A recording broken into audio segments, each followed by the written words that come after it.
Avoir un chez-soi, c'est d'avoir un lieu de rencontre avec soi-même, hein, avec qui on est. C'est un milieu de vie qu'on crée pour soi-même. Quand on veut justement se développer en tant que personne, c'est important d'avoir les besoins de base, de se nourrir, d'avoir un toit.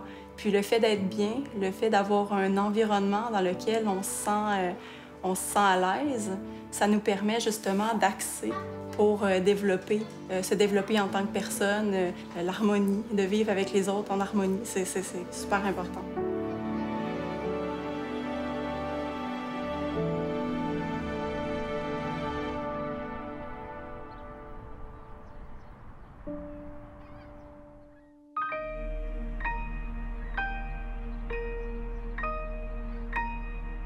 La coopérative telle que vous la voyez aujourd'hui, elle a commencé le 1er juillet 2014. C'est une coopérative de solidarité. Elle a été conçue pour que les différents milieux dans la société, les différentes couches de la société puissent cohabiter. C'est à 50 de gens subventionnés, puis 50 de gens non subventionnés qui cohabitent pour qu'on fasse une mixité de société.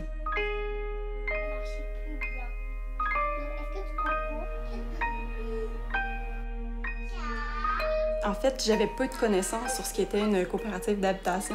Quand je me suis séparée, j'ai été vivre en maison de transition. Puis c'est là que j'ai entendu le mot coopérative pour la première fois. Parce que, en fait, j'avais une crainte en tant que mère monoparentale avec 3 enfants, c'était de vivre dans l'isolement. En allant m'informer, j'ai réalisé qu'on avait notre intimité de vie, sauf qu'on pouvait s'impliquer dans différents projets. Puis là, j'ai vu une opportunité, une grande opportunité pour moi, qui était de développer des nouveaux talents, créer des liens avec les gens autour. Je pense que c'est un logement, c'est un repère. Pour les enfants, c'est un repère. C'est le fait de se retrouver. C'est la famille, c'est l'ambiance, c'est la joie de la famille.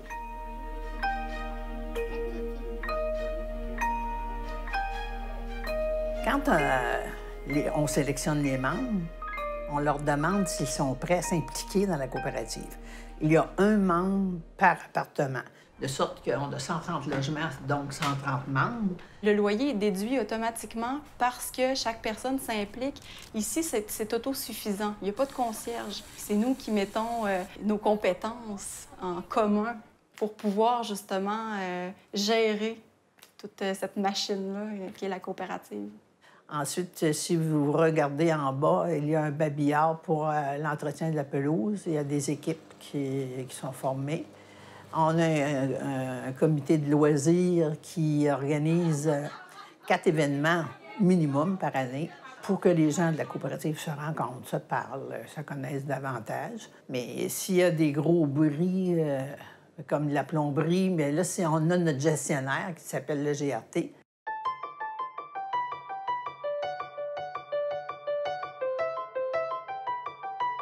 Le projet de Nouveaux Espaces, son origine, c'est vraiment pour nous un projet assez important là, dans l'histoire du GRT. On parle de 2010. Il y avait deux motivations premières au niveau du développement de ce projet-là. C'était, premièrement, de relancer le développement coopératif à Lévis et de développer une nouvelle formule de coopérative. Donc, ça, c'était le premier objectif. Le deuxième, c'était vraiment un objectif aussi de se servir de ce projet-là comme un peu un projet phare pour démontrer à la Ville de Lévis puis aux promoteurs immobiliers qu'on était capable d'intégrer du logement social et communautaire à l'intérieur d'un développement immobilier, disons, plus traditionnel, privé, avec de la copropriété. C'était les deux raisons là, à l'origine de ce projet-là qui nous avaient motivés. C'est une coop qui est assez diversifiée là, en termes de, je dirais, de ménage locataire. Ça va de la personne seule à la famille avec 3 enfants, de jeunes ménages à des ménages un petit peu plus âgés, des familles migrantes. C'est sûr qu'à Lévis, c'est une ville qui est quand même reconnue pour avoir un niveau de revenu qui est quand même plus élevé que peut-être la moyenne de plusieurs villes au Québec. Par contre, il y a quand même une bonne partie de la population là, qui a des revenus de moins de 20 000, moins de 30 000 il y a aussi peu de logements locatifs qui se sont construits dans les dernières années. Donc, il y a des besoins en termes de logements sociaux abordables, indéniables là, dans la ville de Lévis. La formule coopérative permet l'appropriation du milieu de vie par les résidents locataires, ce qui est pour nous très important. Puis on pense que c'est un plus là, dans l'appropriation en termes d'estime de soi, de prise en charge.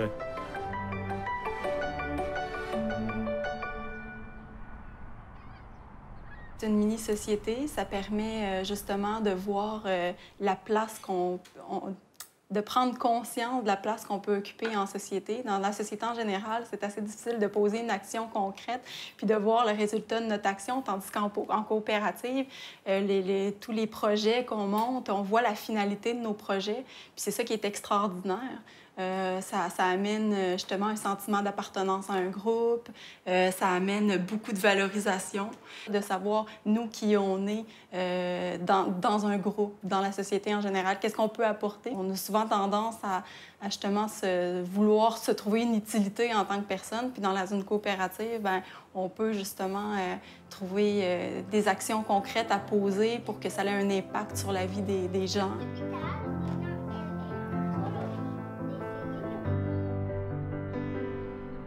C'est qu'on avait une idée au départ, on avait une vision, puis bien, finalement, elle se matérialise dans des bâtiments, dans des gens qui y vivent. Si on se fie en tout cas à la vie coopérative qu'on voit se former, les projets d'aménagement de terrasses, de jardins communautaires, tout ça, bien, en tout cas, les gens se prennent en charge, puis ça, c'est très valorisant pour l'équipe de travail ici. Une coopérative d'habitation, c'est une coopérative composée de personnes qui ont le goût de vivre des choses en commun.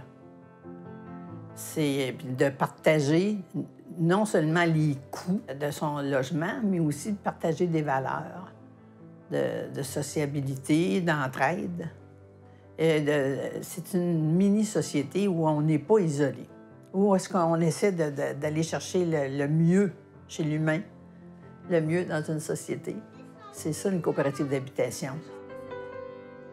Ce qui m'a amené aussi à vouloir vivre en coopérative, c'est de donner l'exemple à mes enfants. Donner un exemple de mère qui s'implique dans la société, qui est sociable, qui crée justement des liens pour pouvoir aider, mais pour pouvoir aussi développer des compétences de soi.